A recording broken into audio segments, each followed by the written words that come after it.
জি, সকাল থেকে নরসিংদীর বিভিন্ন গুরুত্বপূর্ণ বাজারগুলিতে আমি ঘুরেছি। শীতকালীন শাকসবজি বাজারে পর্যাপ্ত পরিমাণ ওঠার কারণে দাম অনেকটাই শাকসবজি স্থিতিশীল, তবে চাউলের দামটা একটু বেশি। চাউল কেজি প্রতি মান ভেদে 4 থেকে 5 টাকা পর্যন্ত এখনো দামটা বৃদ্ধি।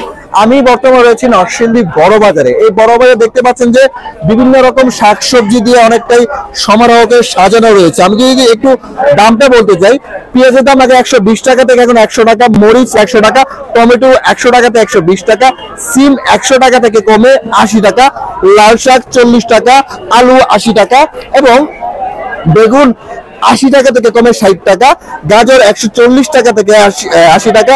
আমি একটু এই জায়গার মধ্যে স্থানীয় একজন ব্যবসায়ী, তার সাথে কথা বলতে চাচ্ছি। একটু এদিকে আসুন, দামগুলি কিরকম বলেন তো? দামগুলো আগের থেকে একটু 20 টাকা 30 টাকা করে প্রতি কেজি পিছু একটু কমতে পারে। আপনার টমেটো সবকিছু দাম আরো দাম কমবে কি?